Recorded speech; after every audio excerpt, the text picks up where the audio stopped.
به نام خدا، سلام و احترام خدمت شما عزیزان. این جلسه قرار هست که با هم دیگه یاد بگیریم در مورد فوتومونتاژ.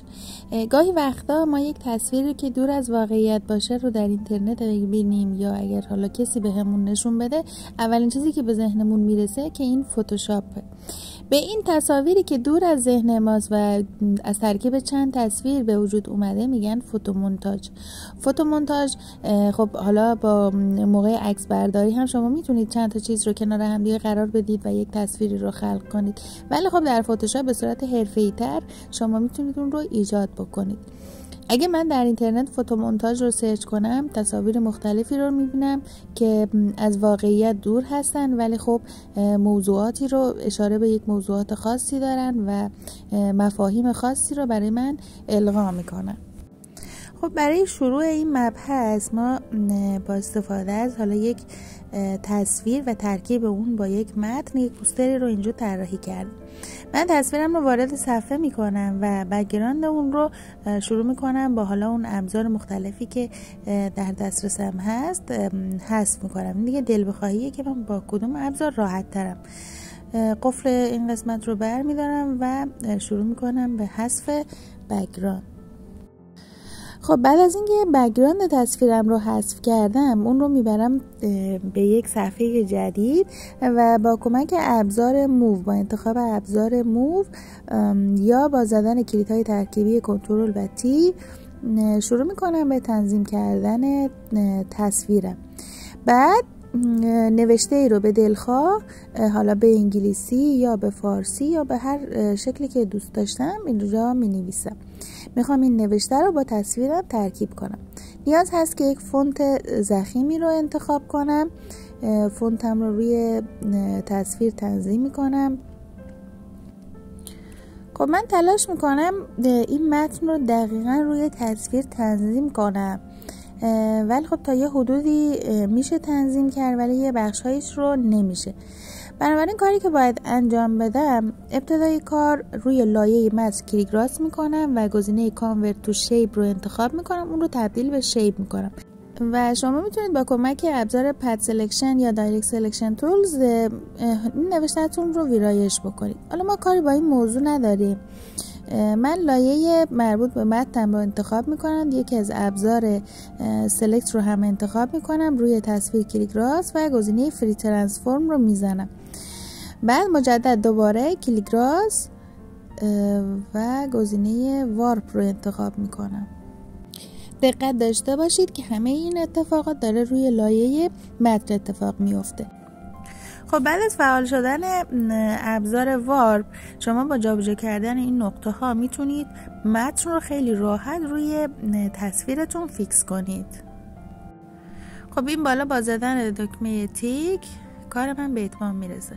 حالا لایه متن رو انتخاب میکنم، بعد دکمه کنترل کیبورد رو پایین نگه میدارم، روی لایه این قسمت که نگه دارم موس رو یک مربعی با خطچین به وجود میاد. وقتی کلیک کنم متن من به حالت انتخاب در میاد. حالا میام رو لایه تصویر و اون لایه قبلی هم میتونم حالا خاموش کنم. خب اینجا ابزار ماسک رو انتخاب میکنم و میبینید که متن و تصویر با هم دیگه ترکیب شدن. خب ما جلسات گذشته یاد گرفتیم که برای ویرایش ماسک از ابزار براش استفاده میکنیم و رنگ‌های سفید و مشکی که اگر حرف دی و ایکس کیبورد رو بزنیم میتونیم رنگ‌ها رو به حالت سیاه سفید در بیاریم و اونها رو بین سفید و مشکی جابجا کنیم. حالا این قسمت ابزار براش رو انتخاب کردم، اوپاسیتی رو بالا گذاشتم، سایز کار رو تنظیم کردم، رنگ سفید رو انتخاب و شروع کردم به کشیدن روی تصویر تا اون قسمت باقی مانده مربوط به تصویر هم ظاهر بشه.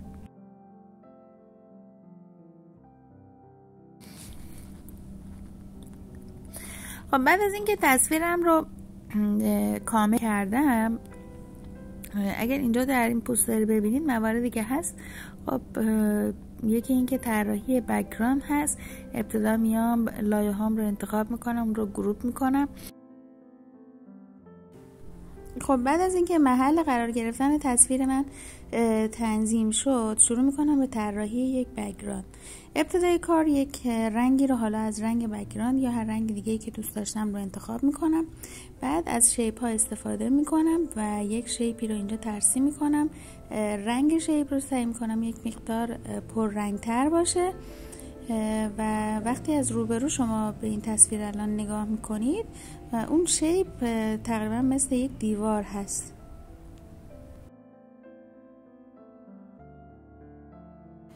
حالا بعد از اینکه من بک‌گراندم رو طراحی کردم و روی تصویرم زوم کردم، متوجه شدم که یک بخش هایی از اون پاک نشده. خب لایه تصویر من مسک است و من با کمک ابزار براش و رنگ مشکی شروع میکنم به پاک کردن اون بخش هایی که نیاز هست.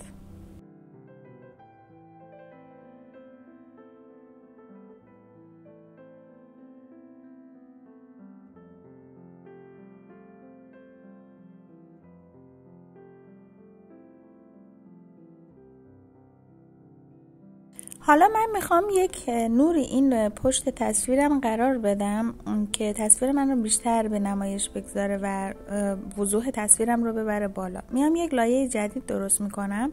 بعد با ابزار براش و انتخاب حالا رنگ سفید یا زرد، هر کدوم از رنگ‌ها که خودم ترجیح دادم، هاردنس رو صفر میکنم تو تنظیمات براش و سایز قلمم رو بیشتر و اینجا اگه یک کلیک کنم نوری رو بهم میده.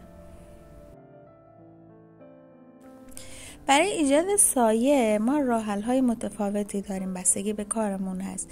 اینجا می‌خوایم با یک راه حل جدید شما رو آشنا کنم.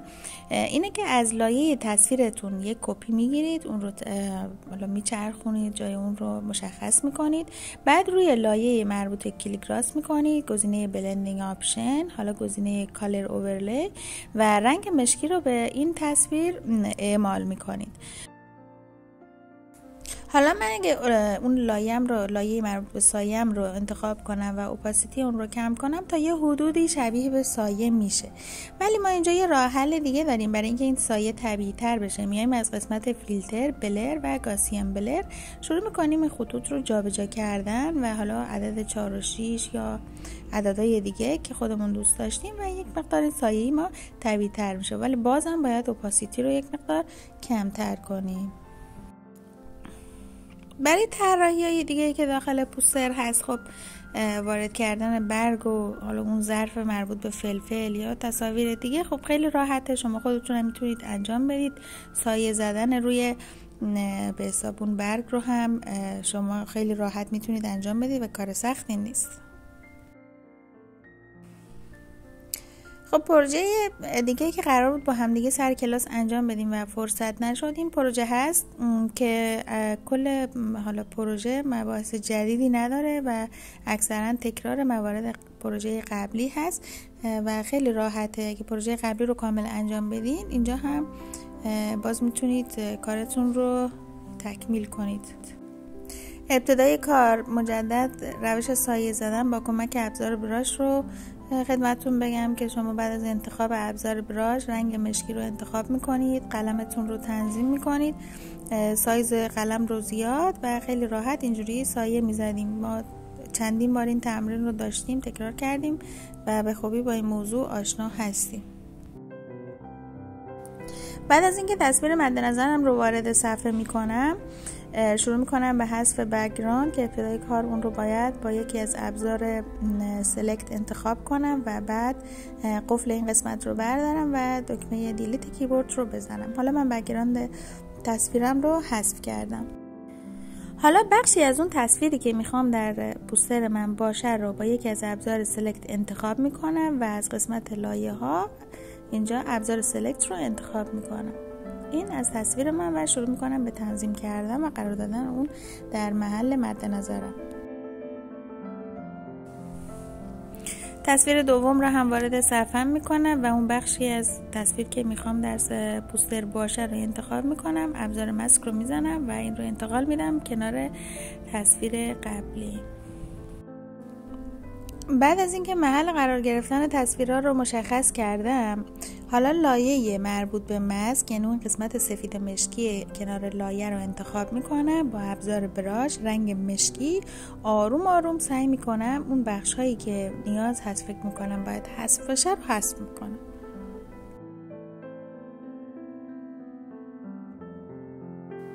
هر چقدر در فوتومونتاژ شما دقت داشته باشید به جزئیات و با حوصله کار کنید، پروژه شما هم زیباتر خواهد شد.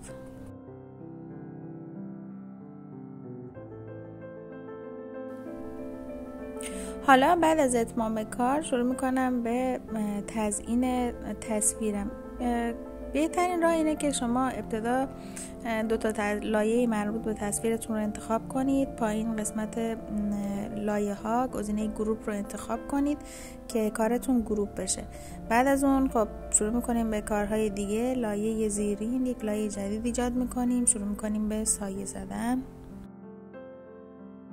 خب موارد دیگه که در پوستر مشاهده کرده بودید موارد تکراری هستن. کافیه که شما تصاویر با کیفیت یا با فرمت PNG از اینترنت بگیرید و حالا در طراحیاتون استفاده کنید. شما رو به خدای بزرگ میسپارم. امیدوارم موفق و مؤید بشید.